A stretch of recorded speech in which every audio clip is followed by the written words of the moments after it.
Welcome to the DEFCAM. The recent joint military exercise between Pakistan and China, known as Warrior 9, has become far more than a routine training event. It reflects a deep level of operational familiarity that both sides have been building over many years. Pakistan is looking at this exercise not as a ceremonial display, but as a laboratory where new methods of warfare are tested with real seriousness. The participation of special forces, attack helicopters, and first-person view drones shows how Pakistan and China are experimenting with the integration of diverse platforms that must react to the same battlefield in real time.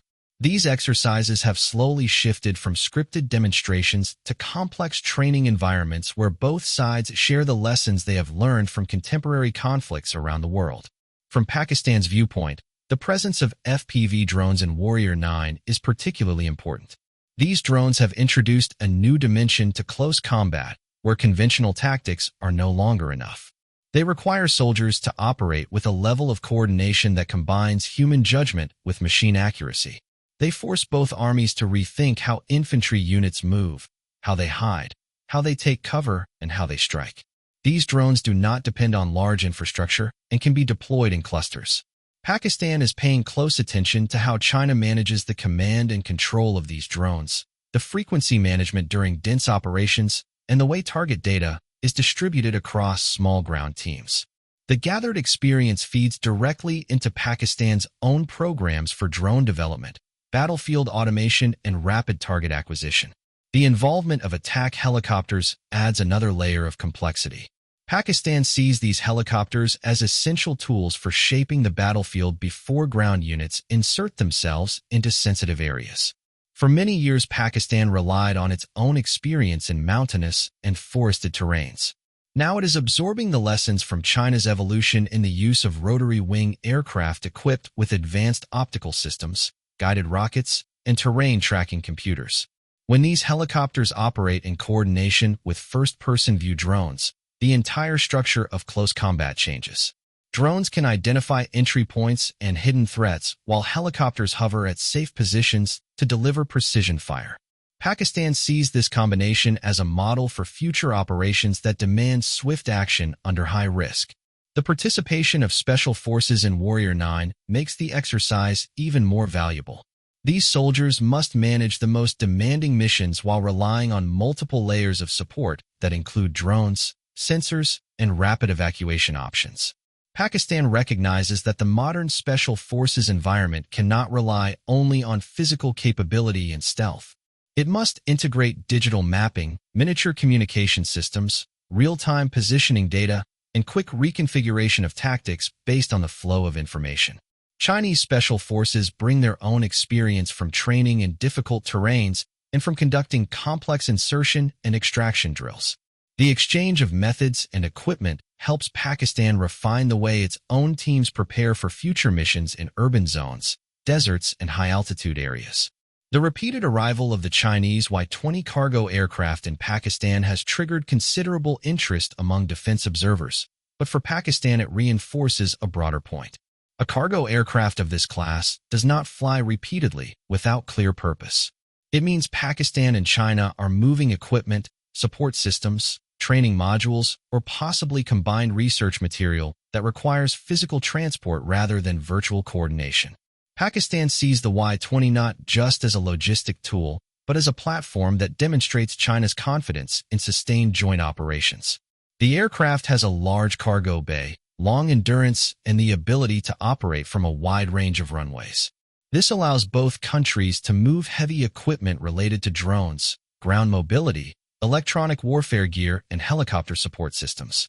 Pakistan reads this pattern as evidence of a deeper alignment in how both nations plan to build operational readiness for rapidly changing battle environments. The exercise also allows Pakistan to study how China manages the flow of personnel, weapons, and electronics during intense training cycles.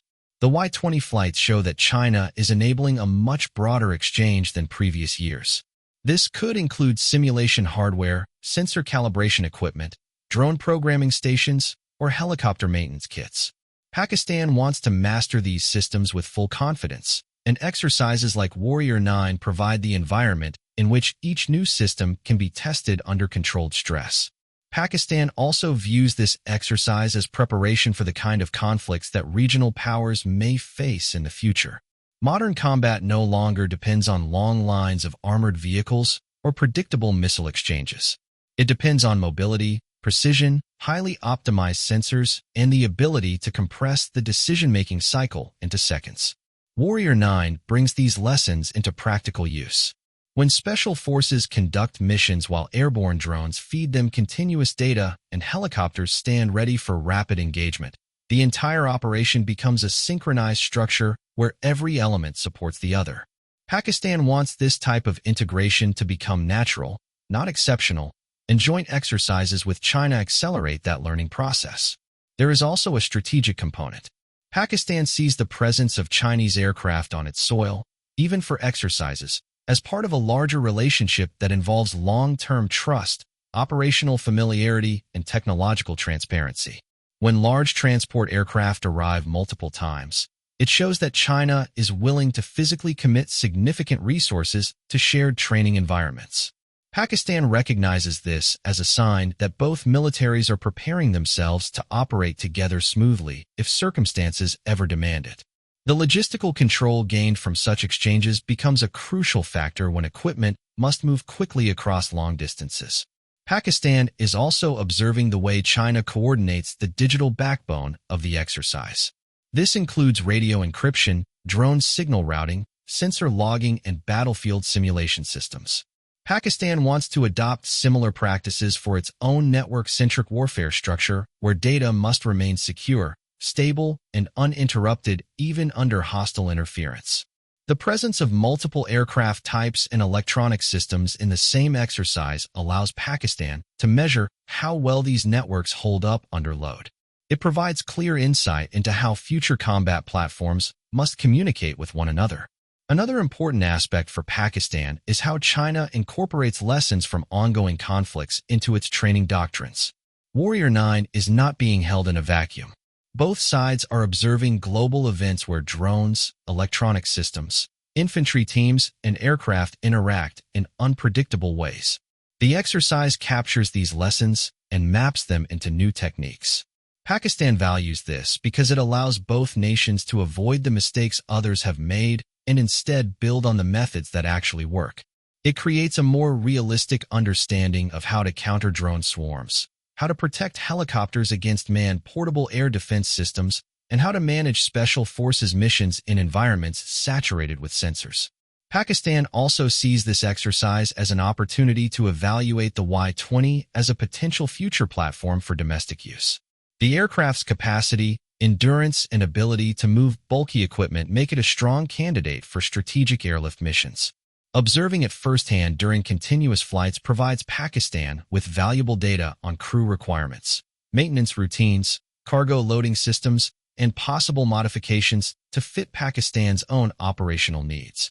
Even if Pakistan does not pursue the aircraft immediately, the knowledge gained during these exercises shapes Pakistan's long-term planning for heavy transport capabilities. Warrior 9 becomes more than a bilateral event when viewed from Pakistan's internal lens. It strengthens Pakistan's understanding of multidimensional warfare. It exposes Pakistani units to advanced systems and disciplined operational planning. It helps Pakistan project future requirements for sensors, communication networks, ground mobility vehicles, unmanned aircraft, helicopter support structures, and special forces equipment.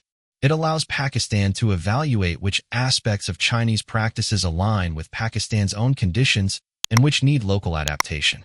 The continued presence of the Chinese Y-20, the coordinated use of FPV drones, the lessons learned from helicopter operations, and the cross-training between special forces represent different components of a larger transformation. Pakistan is aligning itself with a model of warfare where fast adaptation, independent decision-making, and technological confidence decide the outcome more than raw force. Exercises like Warrior 9 accelerate this transformation and prepare Pakistan for a future where the battlefield will be shaped by information flow, precision engagement, and tightly integrated platforms working together with a degree of coordination that older methods could never achieve. Thanks for watching, and stay tuned for upcoming videos.